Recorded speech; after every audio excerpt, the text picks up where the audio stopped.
노벨상 세계에 오신 것을 환영합니다. 본 영상은 인공지능 기술을 활용하여 허구성, 과장성, 추측성 정보를 걸러내고 검증된 정확한 지식만을 엄선하여 전해드립니다. 오늘 노벨상 세계에서 살펴볼 수상자는 2024년도에 수여된 노벨 평화상 수상자인 니혼 히당큐에 대한 이야기를 살펴보겠습니다. 첫 번째, 수상 배경입니다. 왜 니혼 히당큐였을까요? 아마 청취자님께서도 이 이름 니혼 히당큐, 그러니까 일본 피폭자 단체 협의회라는 거 좀 주목하셨을 텐데요. 네, 맞습니다. 이게 1956년에 히로시마랑 나가사키 원폭 생존자분들, 우리가 보통 히바쿠시라고 부르죠. 그분들이 직접 만드신 조직입니다. 아, 직접? 네. 수십 년 동안 이 핵무기가 얼마나 비인도적인지, 그리고 이걸 왜 없애야 하는지를 정말 몸으로 증언해 오신 거거든요. 그 노력이 이제 세계적으로 인정을 받게 된 거죠. 특히 요즘 보면 러시아 우크라이나 전쟁도 그렇고 또 북한 핵 문제도 있고 이런 핵 위협이 다시 커지는 상황이지 않습니까? 그래서 이분들 목소리가 더 뭐랄까 절실하게 와닿는 것 같아요. 과거의 일이 아니라 지금 우리에게 경고하는 것처럼요. 바로 그 점입니다. 노벨위원회도 히당쿄를 그냥 단순한 피해자 집단 이렇게만 본 게 아니더라고요. 아, 그런가요? 네. 핵 없는 세상을 향한 어떤 윤리적인 지표다, 또는 행동하는 양심이다, 이렇게 평가를 했습니다. 그분들 존재 자체가 사실은 이 핵시대의 위험성을 보여주는 살아있는 증거다, 뭐 이런 의미겠죠. 그럼 두 번째, 탄생과 활동에 대해서 좀 더 들어가 보죠. 그분들이 겪으셨을 그 고통 속에서 어떻게 저항의 목소리를 내기 시작했는지 청취자님들도 궁금하실 것 같아요. 아유, 이게 원폭 투하 직후에는요, 생존자분들이 정말 상상하기 힘든 상황이었어요. 일단 방사능 후유증이라는 그 육체적 고통도 엄청났고요. 네. 근데 거기에 더해서 사회적으로는 저 사람들 병 옮는다더라, 이런 잘못된 인식 있잖아요. 그런 것 때문에 차별이랑 편견이 정말 심각했습니다. 정부는 또 정보도 제대로 안 알려줬고요. 그러니까 이게 이중 삼중 거였던 거죠. 와, 정말 끔찍한 상황이었는데, 그런데 그런 상황에서 우리가 말 안 하면 이 역사는 그냥 묻힌다, 이런 절박한 마음으로 서로 손을 잡기 시작했다는 거잖아요. 이게 참 놀랍습니다. 개인의 그 아픈 경험들을 모아서 공동의 기록으로 만들고 또 외면하려는 사회에 맞서서 목소리를 내기 시작했다는 점이요. 네네. 그래서 1956년에 전국 조직인 히단쿄가 만들어진 게 바로 그런 연대의 결과였습니다. 이게 그냥 피해자 모임 이런 차원을 넘어서서요, 서로 상처를 나누고 지지하면서 인견으로서 존엄성을 되찾으려는 그런 집단 기억의 공간, 그리고 침묵에 맞선 저항의 시작, 이렇게 볼 수 있습니다. 세 번째는 핵심 전략입니다. 이분들이 선택한 방법이 증언 그리고 비폭력이었죠. 그렇습니다. 히단큐 활동의 가장 그 근본적인 힘은 말하는 것 자체에서 나왔어요. 말하는 것. 네. 핵무기가 얼마나 끔찍한지 알리는데 자기들 경험만큼 강력한 증거는 없었으니까요. 근데 이게 아까도 말씀드렸지만 결코 쉬운 일이 아니었습니다. 그 사회적 낙인 때문에 입을 연다는 것 자체가 엄청난 용기가 필요했거든요. 그럼에도 불구하고 뭐 학교 강연이라든지 집회 같은 데에서 꾸준히 자기 이야기를 하셨고, 특히 그 청소년들 대상으로 한 피폭자 만남 수업 같은 활동은 정말 인상 깊어요. 미래 세대에게 이걸 직접 전달하려는 노력이잖아요. 물리적인 저항이 아니라 자기 몸의 상처를 증거로 보여주면서 진실을 전하는 방식이었고요. 네, 이게 극한의 고통을 겪었는데도 뭐 분노나 복수 이런 게 아니라 인간의 존엄성을 지키려는 어떤 윤리적인 선택이었던 거죠. 핵이라는 그 절대적인 폭력 앞에서 끝까지 인간다움을 지키려고 했던 거고요. 이런 비폭력 저항 방식이 전 세계 많은 사람들에게 좀 깊은 울림을 주지 않았나 싶습니다. 네 번째는 국제적 연대입니다. 이 목소리가 일본을 넘어서 세계로 퍼져나갔다는 점인데요. 청취자님께서 보내주신 자료에도 이 국제활동 얘기가 있었어요. 네, 맞아요. 1960년대부터 이미 유엔 군축회의 같은 국제 무대에 적극적으로 참여하기 시작하셨습니다. 1982년에 뉴욕 유엔 본부 앞에서 열렸던 그 대규모 핵 군축 시위 참여가 아주 대표적인 사례죠. 아, 그때요? 네. 언어 장벽도 있었을 텐데 그 생생한 증언이 국제사회의 여론을 움직이는데 정말 중요한 역할을 했습니다. 그리고 태평양 마셜 제도의 핵실험 피해자나 뭐 카자흐스탄 핵실험장 근처 주민들처럼 다른 지역의 핵 피해자들하고도 연대했고요. 특히 그 아이캔 같은 국제 NGO랑 협력해서 2017년에 UN 핵무기 금지 조약 TPNW라고 하죠. 그거 채택에 크게 기여한 점은 정말 중요합니다. 네. 근데 여기서 또 중요한 게 이런 국제 연대 활동 속에서도 히단쿄는 항상 그 피폭 당사자 중심의 목소리, 그 주체성을 잃지 않았다는 점이에요. 외부 도움을 받긴 했지만 운동의 중심은 스스로 지켜나갔던 거죠. 이제 5번째, 유산과 미래입니다. 기억의 계승이라는 과제가 남았는데요. 이게 참 쉽지 않을 것 같습니다. 네, 현재 히단쿄가 마주한 가장 큰 도전이 바로 시간입니다. 생존자분들 평균 연령이 벌써 85세를 넘으셨어요. 그러니까 그 살아있는 증언을 직접 들을 기회가 점점 줄어들고 있는 거죠. 또 젊은 세대 관심도 예전 같지 않다는 것도 현실적인 어려움이고요. 그래서 요즘에는 뭐 VR이나 AR 같은 기술을 활용해서 피폭 경황을 좀 간접적으로라도 전달하려고 하고 증언 자료들을 디지털 아카이브로 만들고 이런 기억 보존 기술에 주목하고 있다고 들었습니다. 2세, 3세 활동가나 청년 조직 육성에도 힘쓰고 계시고요. 네, 히단쿄가 남긴 가장 중요한 유산은 저는 기억의 윤리라고 생각해요. 기억의 윤리요? 네. 그러니까 과거의 그 끔찍한 일을 기억하는 게 그냥 지난 일 되새기는 게 아니라 똑같은 비극이 반복되지 않도록 미래 세대가 져야 할 어떤 윤리적 책임이다. 이런 메시지인 거죠. 여전히 핵 위협이 사라지지 않은 지금 2025년 현재에도 기억하라 그리고 말하라는 히단쿄의 외침은 우리 모두에게 핵 문제를 다시 한번 인간과 생명의 관점에서 생각하게 만듭니다. 진짜 평화라는 건 고통을 외면하지 않고 마주보는 용기에서 시작된다는 걸 일깨워주는 거죠. 자, 6번째는 국제사회와의 연결입니다. 니혼 히단쿄가 일본 안에서만 활동한 게 아니잖아요. 네, 맞아요. 핵 위협이라는 게 뭐 국경이 있는 문제가 아니니까요. 그걸 일찍부터 알고 세계 시민사회랑 꾸준히 손을 잡았죠. 그 활동이 구체적으로 어떤 영향을 줬을까요? 유엔 같은 데서요? 아, 유엔 군축회의 같은 곳에서요? 피폭자분들의 증언이 정말 뭐랄까 언어를 초월해서 사람들을 움직였어요. 통역을 거쳐도 그 절절함이 전달되니까요. 핵 폐기 논의에서 아주 강력한 도덕적 기반이 됐죠. 아, 그 생생한 경험담이 주는 힘이군요. 네. 그리고 1982년에 뉴욕 유엔 본부 앞에서 큰 핵 군축 시위가 있었는데 거기서도 히단쿄가 주도적인 역할을 했고요. 단순히 증언만 한 게 아니라 다른 지역의 핵 피해자들과도 연대한 거. 이것도 중요했겠네요. 그럼요. 마셜제도, 카자흐스탄, 또 체르노빌 피해자들하고도 연결해서 핵 피해자 국제연대망 같은 걸 만들었어요. 아, 그 네트워크가 있었군요. 아이캔 같은 국제 NGO하고 협력해서 2017년에 그 유엔 핵무기 금지 조약 TPNW 채택에도 큰 영향을 미쳤다고 들었고요. 네, 맞습니다. 그게 결정적이었죠. 근데 여기서 진짜 흥미로운 점은요. 그렇게 국제적으로 활동하면서도 외부 도움에만 의존하지 않았다는 거예요. 스스로의 목소리, 그 주체성을 지켰거든요. 아, 그 독립성이요? 네, 그게 바로 히단쿄를 그냥 피해자 단체가 아니라 전 세계 반핵 운동의 어떤 도덕적 구심점으로 만든 힘이라고 봅니다. 국제 무대에서 목소리를 내는 것과 동시에 도대체 왜 이런 일이 일어났나? 이 근본적인 질문을 계속 던졌다는 거군요. 이게 이제 7번째. 갈등의 진짜 원인에 대한 통찰로 이어지네요. 맞습니다. 그냥 우리가 이렇게 피해를 입었다에서 그친 거 아니에요. 핵무기라는데 그냥 무기가 아니라는 거죠. 단순한 무기가 아니다. 어떤 의미죠? 그러니까요.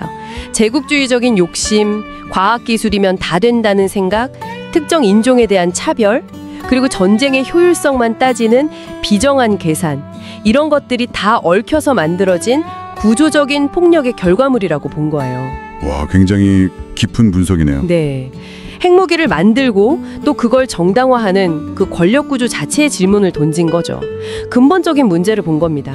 그래서 핵 가진 나라들의 어떤 위선이나 핵 위협 앞에서 좀 조용한 국제사회에도 비판의 목소리를 냈던 거군요. 그렇죠.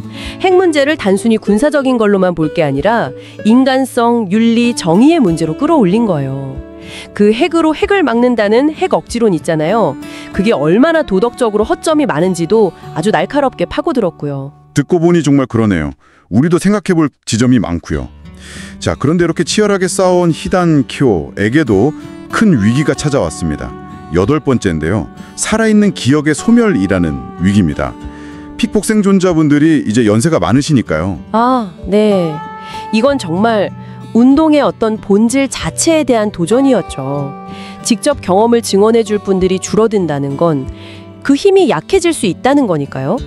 또 젊은 세대 관심도 예전 같지 않다는 문제도 있었고요. 현실적인 어려움이네요. 어떻게 극복하려고 했나요? 근데 여기서 주저앉지 않았어요. 변화를 받아들였죠. 예를 들면 VR이나 AR 같은 기술로 피폭 경험을 좀 더 생생하게 전달하려고 하고 자료들을 온라인 아카이브로 만들고 또 청소년들이 직접 참여하는 연극 같은 것도 만들고요. 일종의 기억의 기술을 도입한 거죠. 아, 새로운 방식의 계승이군요. 특히 손주 세대가 할아버지 할머니의 증언을 같이 읽거나 연기하는 모습은 저도 인상 깊게 봤어요. 네, 정말 감동적이죠. 기억이라는 게 꼭 육성으로만 전해지는 게 아니라 이렇게 새로운 방식으로도 이어질 수 있다는 걸 보여준 거잖아요. 운종의 성격 자체가 살아있는 증인에서 미래를 위한 유산으로 또 개인의 기억에서 사회적인 계승 구조로 진화하고 있는 거죠. 이런 오랜 노력들이 쌓여서 드디어 9번째 이야기, 노벨 평화상 수상으로 이어집니다. 2024년이었죠. 발표 났을 때 반응이 정말 뜨거웠어요. 드디어 받았다, 이런 느낌이었죠. 네, 맞아요. 유엔 사무총장부터 시작해서 여러 국제 NGO들이 바로 환영 성명을 냈고 SNS에서도 해시태그 니혼 히단쿄 해시태그가 막 확산됐었죠. 그런데 일본 정부 반응은 조금 달랐다고요? 아, 네. 일본 정부가 그 핵무기 금지 조약 TPNW에 가입을 안 한 상태잖아요. 그러니까 축하는 하면서도 좀 어색한 입장이 된 거죠. 그래서 국제적으로 비판도 좀 받았고요. 그랬군요. 히단쿄 대표의 수상 소감이 참 기억에 남아요. 아, 네. 이 상은 우리의 증언이 세상에 닿았다는 증거다. 이렇게 말씀하시면서도 진정한 평화는 더 이상 아무도 핵 비극을 증언할 필요가 없는 세상이다. 이 말이 참 울림이 컸죠. 맞아요. 세계 언론들도 세계 양심의 복권이다 이렇게 평가하기도 했고요. 정말 큰 의미가 있는 수상이었습니다. 자, 그럼 이제 마지막 10번째인데요. 평화상 이후 히단쿄의 여정입니다. 노벨상이 끝이 아니었죠. 그럼요. 오히려 새로운 시장이죠. 지금 히단쿄는 운동의 질적 전환과 재구성에 굉장히 집중하고 있어요. 질적 전환과 재구성이라면 구체적으로 어떤 활동들을 하고 있나요? 예를 들면 피폭자 기억주간 같은 걸 새로 만들어서 교육이랑 연계한다거나 히단쿄 유산센터 설립을 추진하고 있어요. 기억을 좀 더 체계적으로 남기려는 거죠. 아, 제도화하려는 노력이군요. 네. 그리고 이제 피폭 2세, 3세 활동가들이 중심이 돼서 활동을 많이 해요. 힙합 공연을 한다거나 현대미술 전시를 하는 식으로 젊은 세대들이 더 쉽게 다가갈 수 있는 방식으로 메시지를 전달하려고 노력하고 있죠. 와, 방식이 정말 다양해졌네요. 그럼 생존자분들의 역할은 어떻게 달라졌나요? 이제는 직접 증언하는 것과 더불어서 젊은 세대들에게 경험과 지혜를 전수하고 그들이 운동을 이끌어갈 수 있도록 돕는 역할을 더 많이 하고 계세요. 운동의 지속 가능성을 만드는 거죠. 아, 세대 간의 연결과 계승이군요. 네, 그리고 국내뿐 아니라 국제적인 핵 피해자 네트워크를 더 강화하고 국제법을 통한 피해 보상 운동 같은 걸로 활동 영역도 넓히고 있고요. 그렇군요. 노벨상은 정말 끝이 아니라 히단쿄 운동이 새로운 단계로 나아가는 하나의 주요한 계기가 된 셈이네요. 맞습니다. 살아있는 증인의 시대를 넘어서 이제 지속 가능한 평화 운동의 상징으로 나아가는 그런 새로운 시작점이라고 볼 수 있겠습니다. 앞으로 히단쿄가 어떤 역사를 만들어갈지 계속 지켜봐야겠죠. 11번째, 니혼 히단쿄, 핵 없는 세상을 향한 70년의 외침. 2024년 노벨 평화상 수상자로 일본의 피폭자 단체 니혼 히단쿄가 선정되었죠. 여기서 피폭자는 아시다시피 원자폭탄 피해 생존자를 의미하는데요. 네, 그렇습니다. 특히 요즘처럼 다시 핵무기 사용 위협이 고조되는 시기에는요, 히로시마와 나가사키 생존자분들의 목소리에 귀 기울이는 게 정말 중요하다고 생각해요. 아시다시피 2022년 러시아의 우크라이나 침공 이후로 핵 억제론 같은 게 다시 힘을 얻고 있잖아요. 네, 맞아요. 그런 분위기가 있죠. 네, 그런 상황에서 핵무기가 단순히 그냥 군살력이 아니라 인류 생존 자체를 위협한다는 이분들의 경고는 더 절실하게 다가오는 거죠. 이분들의 전제 자체가 핵무기의 비인도성을 증명하는 살아있는 증거니까요. 12번째, 증언의 시작, 침묵을 깨고 세상에 외치다. 자료를 보니까요, 원폭 투하 직후의 피폭자분들은 끔찍한 신체적 고통은 당연하고 엄청난 사회적 차별이랑 낙인에 시들렸다고 나와요. 그 방사능 피해 정보 같은 것도 통제되고 그랬다고요? 아니, 구체적으로 어떤 종류의 차별이었길래 그렇게 많은 분들이 피해 사실을 숨겨야만 했을까요? 그게 대표적인 게 이제 결혼이나 취업 문제였죠. 그 유전적 영향에 대한 잘못된 인식 같은 것 때문에. 기피 대상이 되었군요. 네, 맞아요. 기피 대상이 되기 일쑤였습니다. 하지만 이런 침묵 속에서도 이대로는 안 된다. 우리가 겪은 일을 알려야 한다. 이런 절박함으로 일부 생존자들이 정말 용기를 내서 증언을 시작하셨어요. 그렇게 흩어져 있던 목소리들이 모여서 1956년에 니혼 히단쿄가 결성된 건데요. 이건 단순히 그냥 피해자들이 모였다 이런 의미를 넘어서는 거죠. 단순한 모임 이상이다. 네, 개인의 그 파편화된 고통을 공동의 역사적 기록으로 만들고 국가와 사회의 외면, 그 침묵에 맞선 집단적인 저항의 시작이었다고 볼 수 있습니다. 그렇군요. 그렇게 모인 분들에게 가장 중요했던 건 역시 직접 겪은 일을 알리는 것, 바로 증언이었군요. 그 화상 입은 피부를 직접 보여주시고 백혈병 투병의 고통이나 가족을 잃은 슬픔 같은 걸 생생하게 전하는 그분들의 이야기는 정말 어떤 통계나 보고서보다 훨씬 강력한 도덕적 호소가 되었을 것 같아요. 맞습니다. 숫자가 절대로 말해주지 못하는 핵무기의 참혹함을 그대로 보여준 셈이니까요. 13번째, 국경 없는 연대, 세계 평화운동의 구심점으로. 그리고 이분들의 활동은 일본 안에만 머무르지 않았습니다. 그 1954년에 비키니 환초에서 있었던 미국 수소폭탄 실험 기억하시죠? 그때 일본 어선 제5 후쿠르마루 선원들이 피폭된 사건이 있었는데 이게 아주 결정적인 계기가 됐어요. 그 사건이요? 네. 그 사건으로 이제 핵 문제가 특정 국가나 어떤 과거의 비극이 아니고 현재 진행형이고 또 전 지구적인 문제다. 이걸 다들 깨닫게 된 거죠. 그때부터 히단쿄는 국제 무대로 나아가서 UN 군축회의 같은 곳에서 빼놓을 수 없는 목소리가 되었습니다. 네, 그리고 그 핵무기 폐기 국제운동, 줄여서 아이캔이라고 하죠. 이 아이캔과의 협력 이야기도 빼놓을 수가 없겠네요. 이분들의 공동 노력이 2017년에 유엔의 핵무기 금지 조약 TPNW의 채택에 아주 결정적인 역할을 했다고요? 네, 맞아요. 결정적이었습니다. 당시 히단쿄 대표께서 이 조약은 우리가 평생 원해온 답변이다 이렇게 말씀하셨다는데 수십 년간의 그 외침이 마침내 국제법적인 틀로 이어진 순간이었네요. 정말 감격스럽겠어요. 그렇습니다. 그뿐만 아니라요. 이분들은 다른 지역의 핵실험 피해 주민들, 예를 들면 마셜 제도나 카자흐스탄 핵실험장 인근 주민들, 또 체르노빌 사고 생존자들, 그리고 국경을 넘어서 한국의 원폭 피해자 2세분들과도 꾸준히 연대해 오셨어요. 한국 피해자들과도요? 네. 그렇게 핵 피해자 국제 연대망 같은 걸 구축해서 핵 문제가 특정 국가나 집단의 문제가 아니라 정말 인류 전체가 함께 고민하고 해결해야 할 공동의 과제라는 걸, 이걸 전 세계에 알리는 데 힘쓰셨죠. 14번째, 기억의 계승, 다음 세대에게 남긴 유산.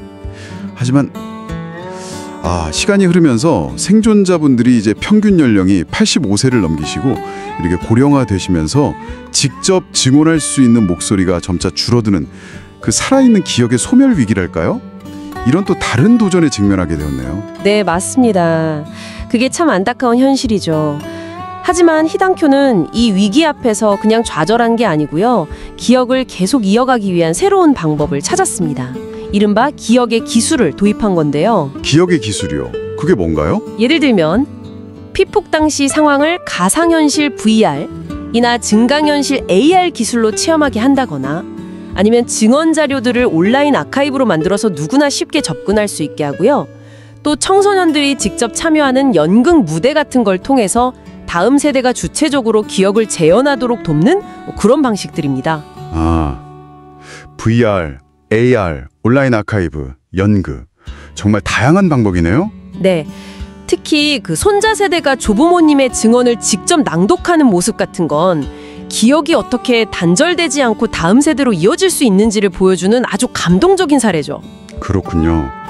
단순히 과거 사실을 전달하는 걸 넘어서서 그 기억을 어떻게 현재와 미래로 연결할 것인가, 이런 고민이 정말 깊이 담겨 있는 것 같습니다.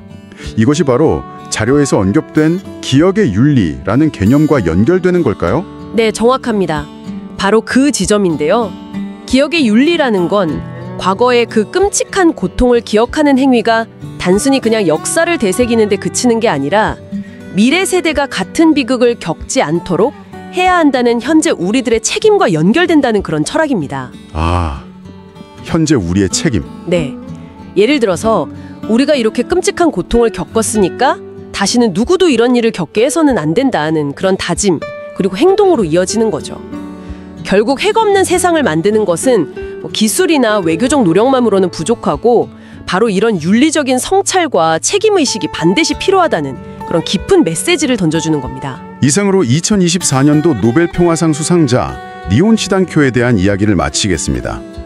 그러면 다음번 노벨 평화상 동영상에서 또 만나요.